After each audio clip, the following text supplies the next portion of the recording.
ستاسې زړه څومره روغ دی؟ دې ثانیو کې معلوم کړئ. دا یو اسانه ټیسټ دی. دې سره تاسې معلومولی شئ چې ستاسې زړه او د وینې گردش یا څرخېدل مو څومره له روغتیا برخمن دي.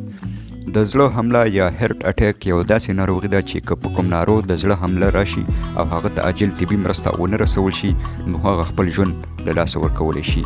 طبي پوهان له ډېرې مودې راهیسې د زړه د حملې د لاملونو په لټه کې دي او هغوی دا هڅه کوي چې په دغه خطرناکه ناروغۍ اخته کسان ته مخکې له مخکې معلومات وشي. د نړیوالو رسنیو د راپورونو په وینا طبي پوهانو دا دعوه کړې ده چې په دې ثانیو کې تاسې دا معلومولی شئ چې ستاسې زړه څومره له روغتیا برخمن دی. طبي پوهان وایي چې تر هر څه د مخه یوه پیاله راواخلئ او په هغې کې واوره یا یخ واچوئ. بیا پکې دومره اوبه واچوئ چې ستاسې دواړه لاسونه په اوبو کې ډوب شي او دې ثانیې بیا خپل لاسونه له اوبو بهر مه راوباسئ.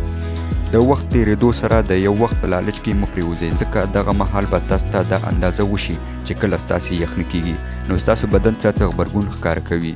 د طبي پوه برایټ سایډ په وینا کله چې 10 ثانیې پوره شي نو بیا خپل لاسونه له دغو اوبو بهر راوباسئ. کله چې مو لاسونه راوویستل نو تاسې به په 2 پایلو کې حتما له یوې سره مخ شئ. هغه وایي چې لومړی پایله به دا وي چې ستاسې د لاسونو د ګوتو رنګ به سور وي او په دویمه پایله کې به ستاسو د لاسونو د ګوتو رنګ بیا ابي یا اسماني شین وي. د دغه راپور تر مخه که چیرته ستاسې د ګوتو رنګ سور وي نو دا بیا ستاسې لپاره ښه خبره ده، ځکه چې ستاسې زړه او د وینې گردش مو له روغتیا برخمن دی. خو که برعکس ستاسې د ګوتو رنګ ابي یا اسماني شین وي نو دا بیا تاسو ته د دې اشاره درکوي چې ستاسې د وینې گردش د ستونزو سره مخ دی. دا هغه مهال کېږي کله چې ستاسې د وینې په حجرو کې د اکسیجن کچه ټیټه وي